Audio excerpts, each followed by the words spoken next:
시청자 여러분 안녕하십니까? 그전 뉴스 심층 보도 시간입니다. 오늘 준비한 집중 취재 내용 전해드립니다. 우리는 지금 한 제도의 실패를 목격하고 있습니다. 63 지방선거에서 발생한 투표용지 부족 사태를 조사한 중앙선거관리위원회 진상규명위원회는 노태학 전 중앙선관위원장 등 12명에 대한 수사 의뢰를 권고했습니다. 조현욱 진상규명위원장은 이 사태를 선거관리 시스템의 총체적 부실로 규정하며 해체에 가까운 대대적 혁신이 필요하다고 밝혔습니다. 이는 민주적 절차의 핵심인 선거관리의 기본조차 지켜지지 않았다는 충격적인 사실을 드러냈습니다. 진상규명위는 투표용지 인쇄 축소 비율을 70 이상으로 상향하고 중앙선관위원장 상근제 도입, 감사원 직무감찰 범위에 선관위 포함 등을 재발 방지 대책으로 제시했습니다. 하지만 국회 국정조사특별위원회까지 출범하며 추가 조사를 예고하는 상황은 이번 사태가 단순한 실수가 아닌 구조적 문제임을 시사합니다. 한편 이 사태로 인해 선거 시스템 전반에 대한 국민적 신뢰는 크게 훼손되었습니다.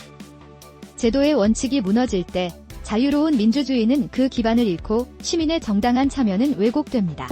단편적인 사건 너머의 진짜 맥락, 그전 뉴스가 계속 짚어드리겠습니다. 숫자는 거짓말을 하지 않습니다.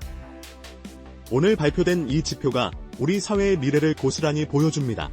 지난해 국민연금은 예상치를 뛰어넘는 기금 운용 수익률을 기록하며 기금 소진 시점을 기존 전망보다 4년 늦출 것이라는 국회 예산정책처의 보고가 있었습니다. 2025년 기준 재정 수지는 2050년 적자로 전환되고 2069년 기금이 소진될 것이라는 전망은 2065년 소진 예상치보다 늦춰진 것입니다. 지난해 기금 운용 수익률은 18.82, 국내 주식 수익률은 82.44를 기록하며 누적 적립금은 1,458조 원에서 지난달 말 약 1,800조 원에 달했습니다. 이러한 기금 소진 시점의 지연은 코스피 불장 등 일시적인 시장 호황에 힘입은 바 크며 이는 근본적인 연금 재정의 지속 가능성 문제를 해결하지 못했음을 드러냅니다. 자산시장의 변동성에 취약한 구조에서 운용 수익률에만 의존하는 것은 제도의 장기적 안정성을 담보하기 어렵습니다. 시장 경제의 역동성을 활용하는 것은 중요하나 구조적 개혁 없는 임시방편은 개인의 노후 불안을 가중시킬 뿐입니다. 기금 운용 성과가 본질적인 구조개혁을 대신할 수 없으며 미래 세대에 대한 책임은 더 강력한 원칙 준수를 요구합니다. 흔들리지 않는 기준과 팩트, 저희 채널을 구독하시고 지켜봐 주십시오. 원칙이 흔들릴 때 언제나 같은 결과가 반복됐습니다. 미국과 이란이 종전 양해각서 MOU에 서명했음에도 최종 평화협상이 시작되기도 전에 삐걱대고 있습니다. 이스라엘과 레바논의 충돌이 격화되면서 JD 벤스 미국 부통령을 포함한 미국 협상단은 스위스행 일정을 취소했으며 이란 측 역시 회담이 무산되었음을 시사했습니다. 이처럼 협상이 난항을 겪는 가운데 이란의 미사일 드론 문제가 MOU에 포함되지 않아 전쟁 초기 이란의 공격에 시달렸던 걸프 국가들의 실망감은 더욱 커지고 있습니다.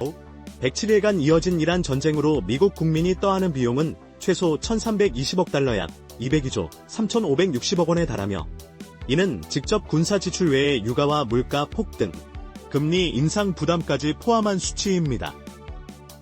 이스라엘 데니 다논 주요엔 대사는 미국과 이스라엘 간 불화설을 일축하며 도널드 트럼프 미국 대통령에 대한 신뢰를 표명했지만 중동 지역의 복잡한 역학관계는 쉽사리 해소되지 않고 있습니다.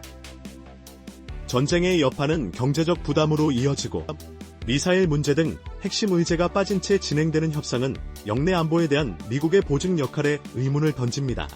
원칙 없는 외교적 타협은 자유로운 동맹국들의 신뢰를 저버리고 결국 더 큰 불안정을 초래합니다. 내일도 가장 냉철하고 정확한 분석으로 돌아오겠습니다.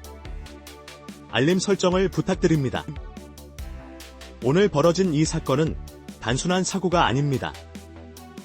올해 1월부터 4월까지 주택취득자금 중 3.6조 원이 증여와 상속을 통해 마련된 것으로 나타났습니다. 이는 단 4개월 만에 지난해 연간 자금의 절반을 넘어선 수치입니다. 주택담보대출 규제 강화로 일반 서민의 주택 매수가 어려워지자 부모 세대의 자산 이전이 급증하며 주택시장 진입의 문턱이 더욱 높아지는 양상입니다. 정부의 대출 규제 정책이 의도하지 않게 부모의 재력에 따라 주택 소유 여부가 갈리는 사회적 양극화를 심화시키고 있습니다.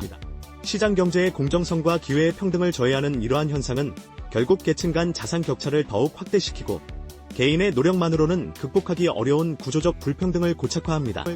이는 개인의 책임이라는 원칙을 넘어 제도적 개입의 부작용을 명확히 보여줍니다.